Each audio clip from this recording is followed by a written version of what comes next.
y'all. Welcome back to another episode. Today we have a special guest. Her name is Leah Huggins. She is a personal development and family life coach, a mother, a military veteran, and a military spouse. So let's welcome Leah. Hey, y'all. Thanks for having me. Yes, Miss Leah. Welcome to the show. First off, Leah, thank you for your service and thank you again for taking the time out to talk with us today. Thank you so much. I appreciate you all for having me here. Well, as you know, May is Mental Health Awareness Month, so we want to focus on this topic. But before we dive in, can you tell us a little bit more about yourself and your background history? Sure. So, as you said, I am a wife, I am a mother, and a proud Navy veteran.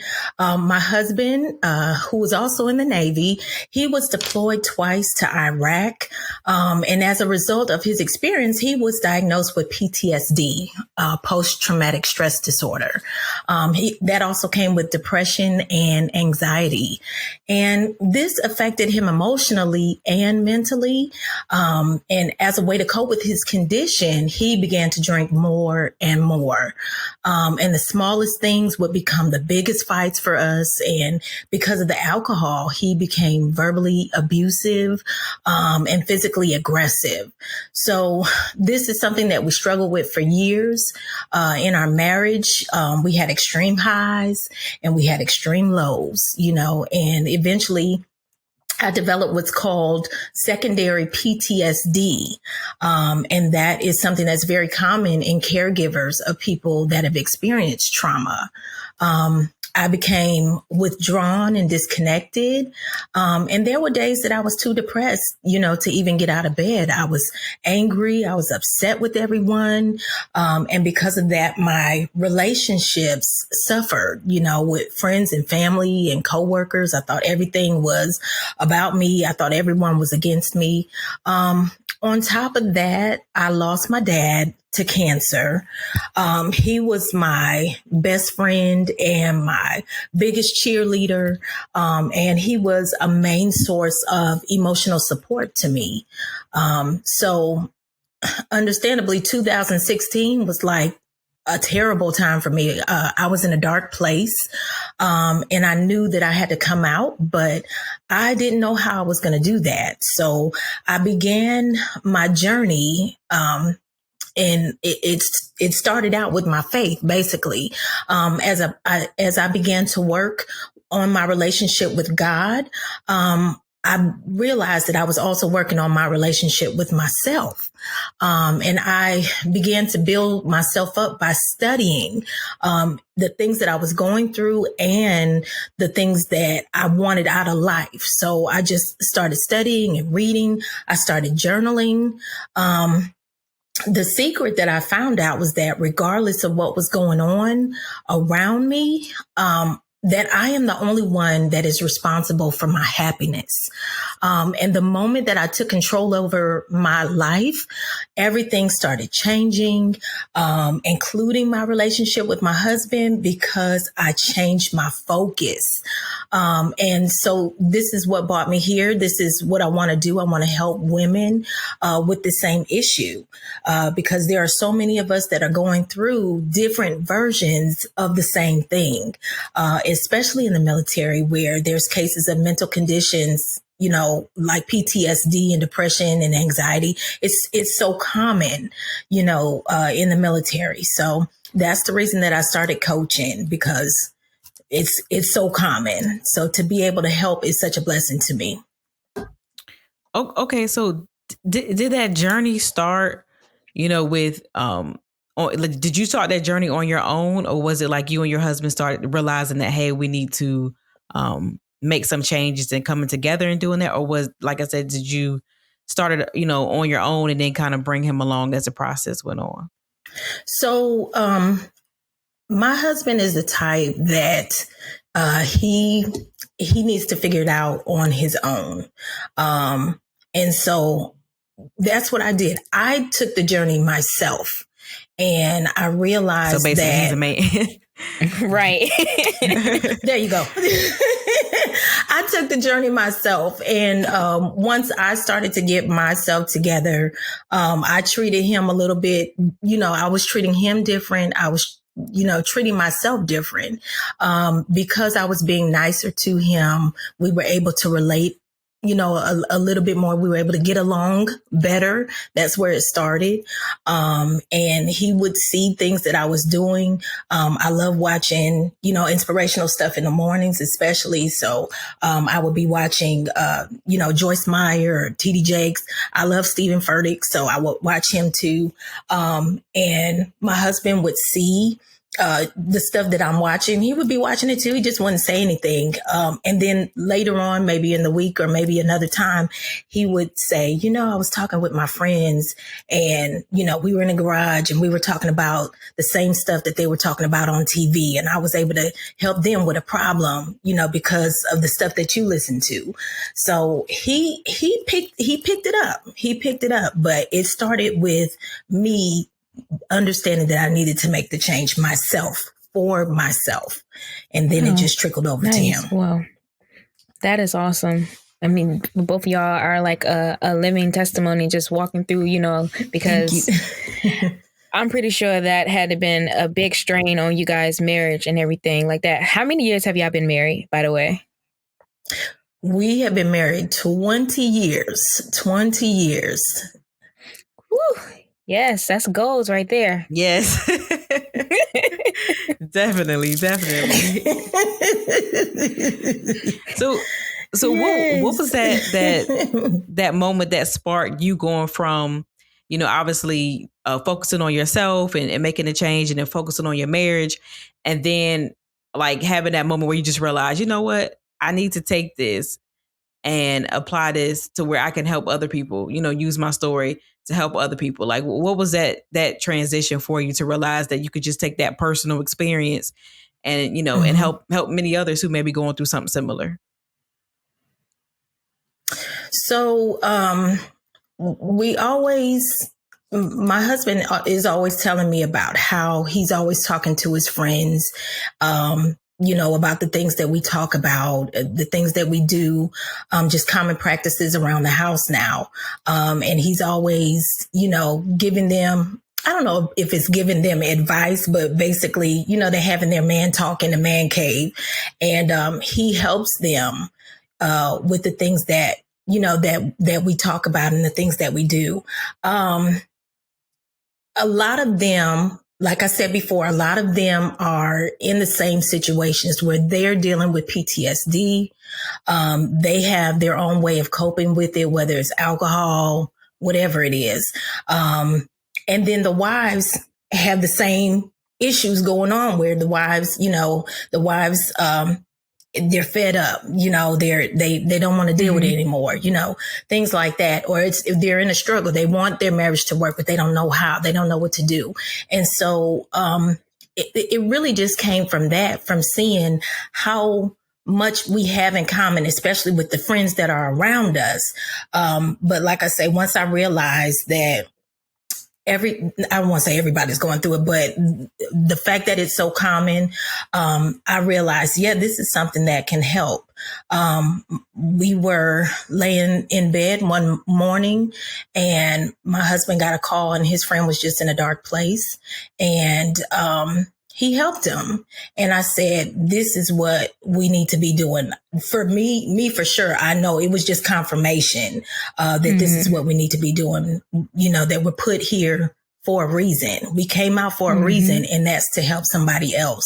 And the opportunities are coming in now, for people to want help. So it only makes, for people to get help. I'm sorry. So it only makes sense for us to be able to, reach our hand and say, hey, we're here to help. We're here to do this with you. That's awesome. So it's definitely evidence that this is you guys calling and y'all purpose. So kudos to you and your husband for, telling your story, getting through it, still getting through it, but being able to help and encourage other families and marriages as well. So thank you. Yes, ma'am. Thank you. So I know you mentioned that you were in the dark place and you had to pull yourself out. I know you say you focus on yourself first, but was there anybody, like any special friends or any family members that tried to like help you get out of that dark spot? Or that notice, Yes, sometimes there were people may not even notice. Yes, I have, and I still have, people that I can talk to. You have to be very careful about who you talk to, about the affairs of your marriage, the business that goes on in your marriage. You want to be very smart about the people. You don't want to be complaining just to any and everybody. If the person does not, have good advice for you, if the person cannot be objective, if they, can only see, your side of it, saying, oh yeah, that person is wrong, but they don't hold you accountable for your end of it. That's not the person that you want to vent to. So yes, I had friends definitely that were there. I had friends, that I would talk to about, when things were going on, and they were there. They were supportive. I think sometimes I might have got on their nerves, complaining, but that was before I realized, okay, you have work to do yourself. And sometimes there has to be a point where you have to mature enough not to have to go to friends about everything just to complain, about everything. And you have to do the work yourself. And so eventually that's what I did. I have leadership, as far as, my faith, my pastor and, his wife definitely are, they're such a wonderful example of marriage, and coming together and how to treat each other. And they will hold you accountable if if you're the one that's in the wrong, they will definitely hold you accountable, which is what I needed. So definitely, it's important to have someone to lean on, but just be careful about who you choose to do that with. Yeah, that is so true. Yes. I was going to ask you when your husband returned, what was that support like from? Because he's also Navy too, right? He was. Yes, he's Navy. Both of you guys were Navy.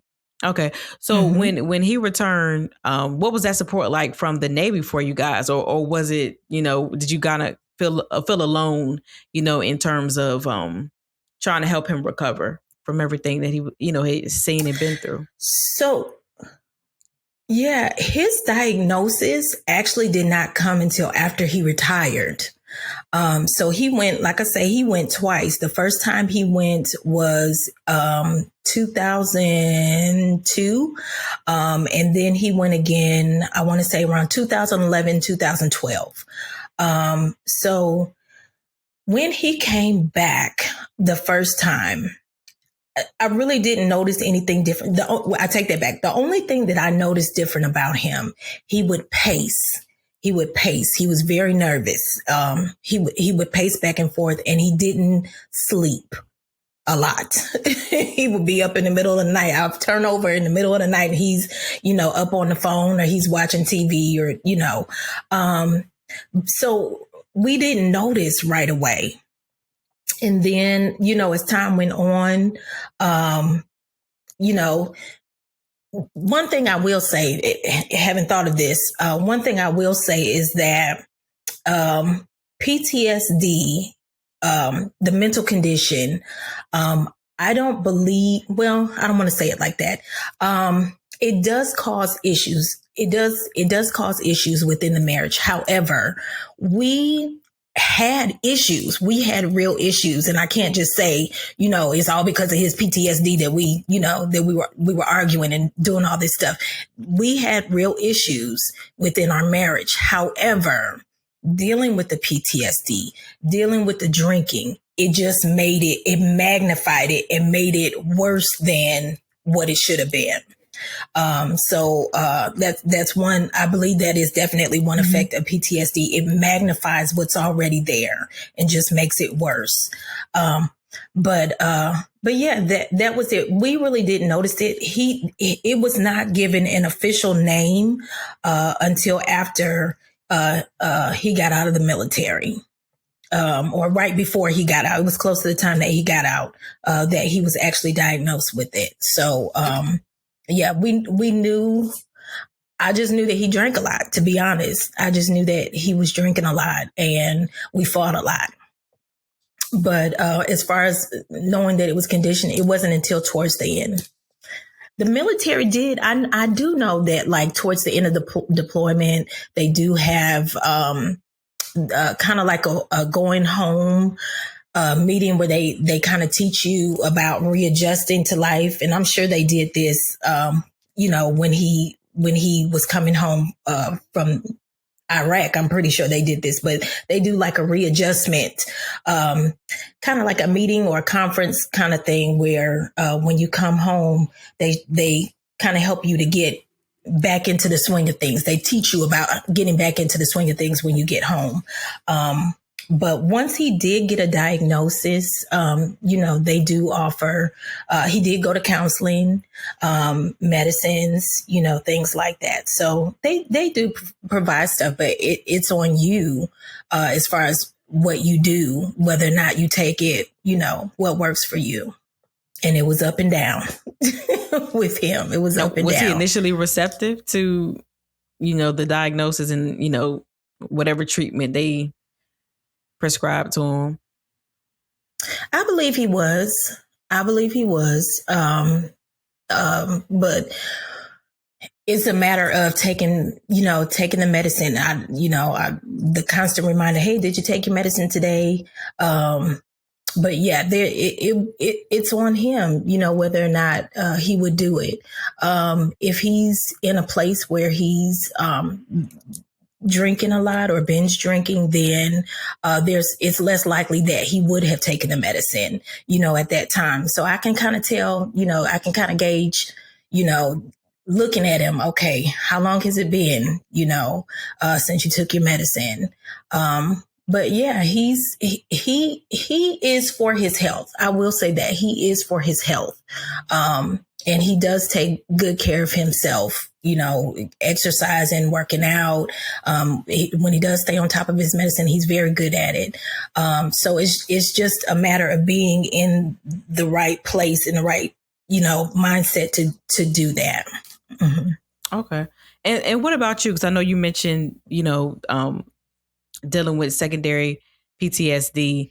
Like, what are the I guess the treatments or the remedies or some of the activities or different things that they may have offered you, to try to reach some level of healing? Mm-hmm. So I was diagnosed by the VA with depression, anxiety. The secondary PTSD, though, I had no.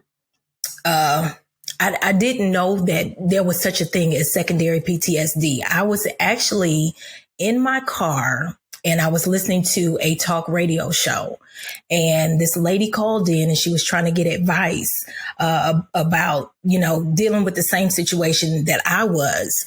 And she was just trying to get advice about it and how she could help her husband. And the host, he was an expert, a topic expert, but the host basically told her, well, have you gotten help for yourself? And that's when he mentioned about secondary PTSD. I had never heard of it until then. And so I said, wow, that sounds like what's happening with me. And I ended up going to the VA, and they did diagnose me with depression and anxiety. I did counseling. They prescribed medication to me. I didn't like how the medication made me feel. So I didn't take it as much. My healing was really through self-care. That's what worked for me. I'll say that. That's what worked for me. Self-care is really what worked for me. And, as with anything, you still have your moments. I still have my moments. But it's a fact. It's a matter of me getting centered again. If I'm having a moment, 9 times out of 10, I've stopped reading. I've stopped studying. I've stopped doing things, that build me up or that make me feel better. So it's just a matter of me being aware of myself. And so that's what helped me. Really, the journaling, I tell you, the studying, the journaling, and just working on me, that really is what brought me out. So yes, ma'am. Now I say take your medicine. They tell you to take medicine. Take your medicine. Right. Yeah. So, but yeah, that's what worked for me. Well, let me ask you this really quick. We're not going to hold you too much longer, but so tell us some of the work that you're doing with the women that you're trying to reach out to, or some of the women that that you're helping through this process. Sure. Or at couples. I don't whoever. Right now it's just women. But what we're doing, I am having classes we have coming up. It is a virtual spa experience. And so we're doing spiritual makeovers, I guess you can call it spiritual, mental, emotional makeovers, where we're just going to discuss, self-care again, because I'm real big on self-care. We're going to discuss self-care. We're going to talk about setting boundaries. We're going to talk about all the things that we need to let go of emotional baggage and how to, like I say, turn it around and use it to propel you in your future and to help you walk in your purpose. So that's really what we're doing. I just want to have, events and things that people can take a look at and be able to use those and to help them along in their journey, in their walk. That's awesome. That sounds like a great event. Thank you. So the website is going to be www.bit.ly/HUGSPA.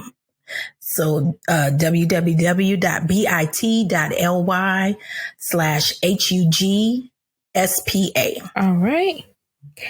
Well, I just got one more question before you go, Miss Leah. And that's if you have any advice or any resources that you would suggest to our listeners who may be going through a hard time at this moment.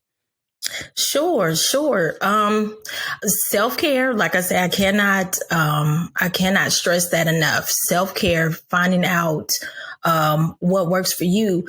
I would say, like I did before, I studied where I wanted to be. So I studied what I was going through and I studied where I wanted to be. It wasn't just in my Bible. I would go and find articles in Google. I would Google whatever it is, if it's depression, if it's anxiety, if it's, whatever it is. I would Google some information and just find some articles that would help me out, help me to get better understanding. Journaling definitely is a big help because it helps you to take things out of your mind and put them on paper in front of you. So it's kind of like a way, it's like a data dump for your mind where you're able to put things down. So I say start with a notebook and a pen, and Google, start there. Yes, definitely. If you are in trouble, definitely find some help for that. Get out if you need to. If it's, if you're in danger, never stay in a situation where you are in danger. But definitely find some help, find a good support system, find people that you can confide in, and finding a good network, a good support system is key. So yes, but self-care, that's going everywhere. Self-care is the biggest thing. Yes, thank you. Well, it was a pleasure having you on with us today, and we really appreciate you taking the time out. Well, thank you for having me. I appreciate it. This was a good time. Yes, this was a good time. I appreciate it. You'll have to come back on. So we normally end out with our affirmation. So we're gonna go ahead and get into that. Yes, ma'am. All right. I am enough. I have the power to create the life I desire. I am worthy of my dreams. I am worthy of my dreams. Yes. So thanks again, Miss Leah. You have a good one. And remember, shine, sis. You got this. You got this, girl.